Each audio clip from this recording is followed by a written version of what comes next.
How you doing? Old man here. Back on the boat with my buddy Brian. If you're over 50 and getting into or back into bass fishing, here's 5 key steps. So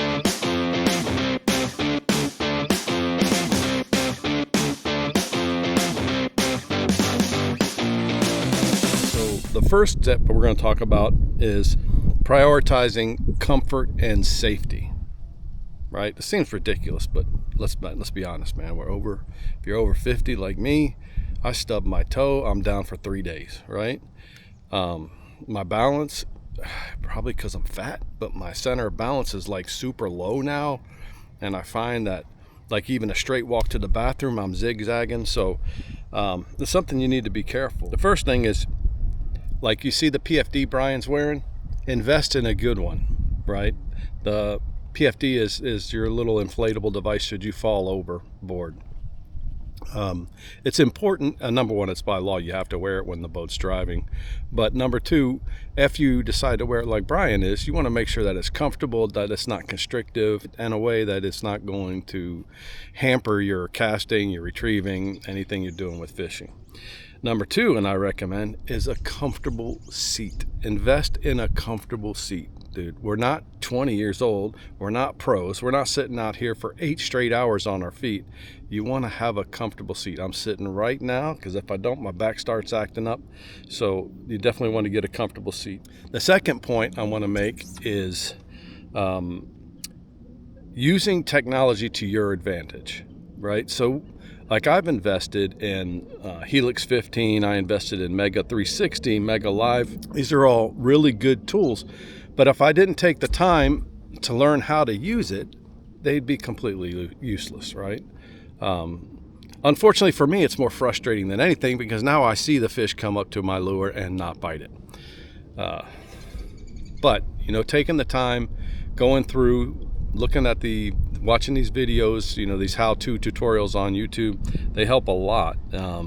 They really do help a tremendous amount. There's so many videos out there on just how to use the technology to your advantage. The third tip is fish smarter, not harder.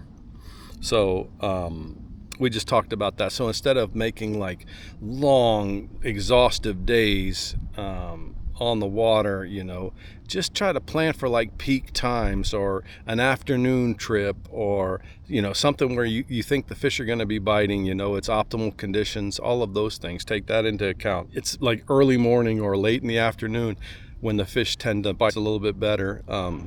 Do that. I mean, we're not kids anymore, trust me. And plus we work full time. So, our days off are pretty well structured as it is. And dude, let's be honest, I don't have the stamina to sit out here for 8 straight hours unless we're broke down, and that's another whole different thing. So yeah, I say fish smarter, not harder. The fourth one is like now what I'm doing is take breaks and stay active, right? So fishing can be physically demanding. So stretch before you head. I never stretch before I head out, dude. Stretching to me is putting the boat out, getting it out of my garage. That's all the stretching I do. But you should stretch, stay hydrated, make sure you have water on the boat, make sure you're drinking. I mean, it's easy. And then just take breaks, get, like, if you have rod holders or something that can be comfortable for you to help you. But all those things are like really important actually. And definitely think you should do that, especially if you're over 50 like me. And more importantly, like you've seen our videos. Brian and I are probably, if the object of fishing was to come as close as you can to the fish without actually catching one, we'd be champions of the world, right? So enjoy each time we come out. Even though we come out and we're skunked more than we're not, it's enjoyable to us. We enjoy the nature. We enjoy everything, it's comfortable, it's fun, so make sure you still enjoy it. This is what it's all about. Sure, you catch a big fish, that's great, and that's what keeps you coming back, but don't lose sight of what's important, man. Just getting some relaxing time and just enjoying yourself. What do you think, Brian? No, that sounds great. Yeah, focus on keeping it fun, don't get frustrated. That's the goal is to recreation, have recreation time with your friend or your partner, whoever it is, and Partner. enjoy yourselves. Yeah. I think that's what our wives think that we're doing out here. I have no idea.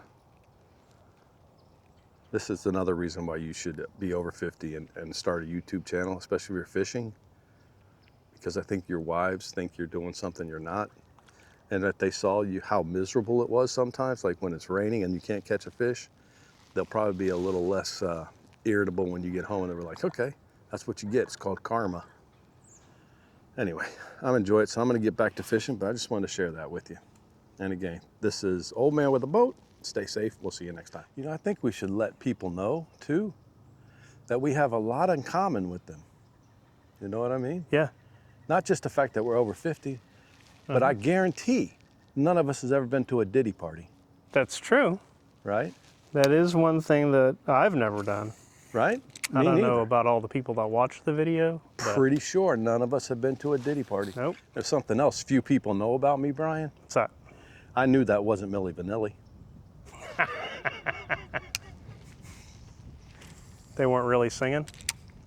I knew it wasn't them. So last night at work, they were having a conversation about, traumatizing their children, right? Mm-hmm.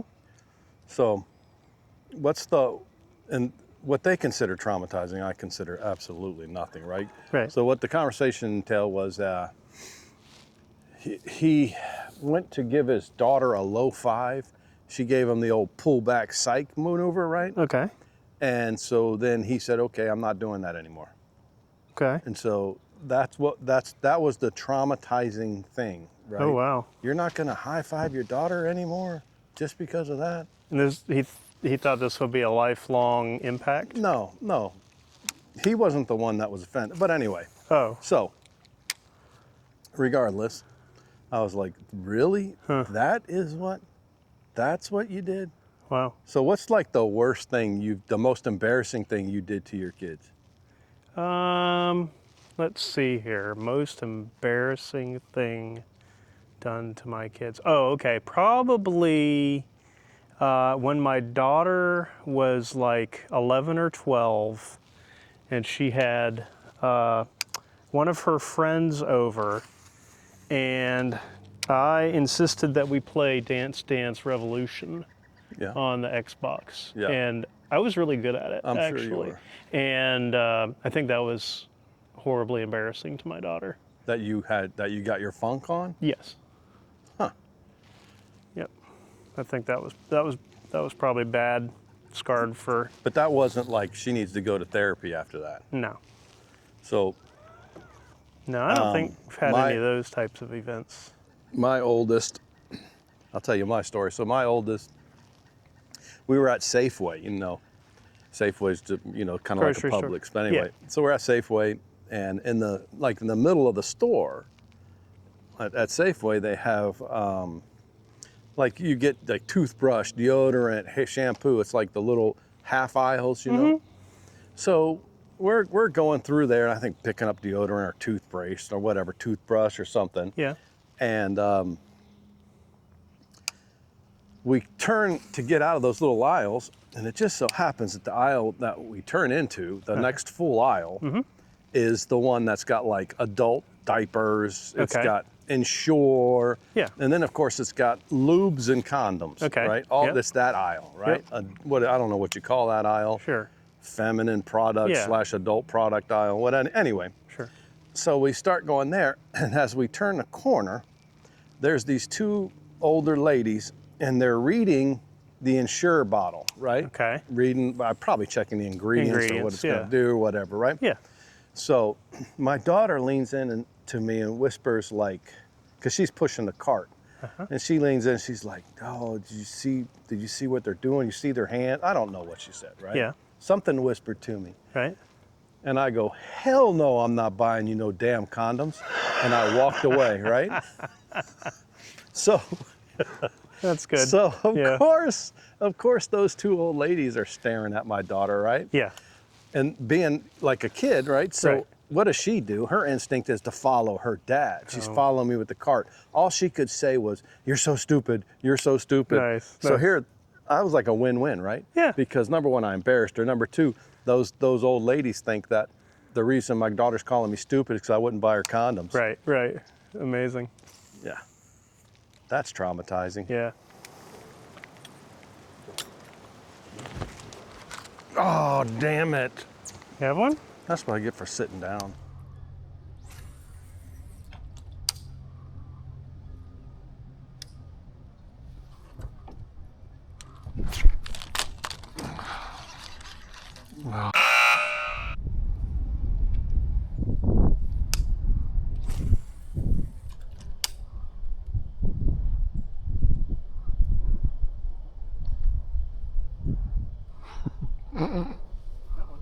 Do you? A gar. That's cool though.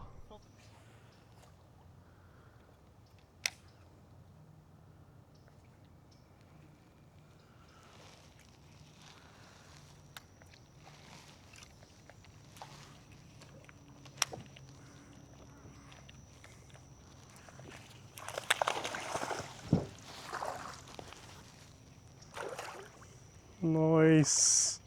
Nice. Hey, that's a good size one. Not too bad. Not too bad.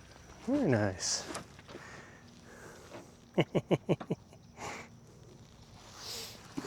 Not too shabby. Get it? You got it. Nice. Not too shabby. Very good. Get that on video to show that we actually caught something Did small. catch one bass.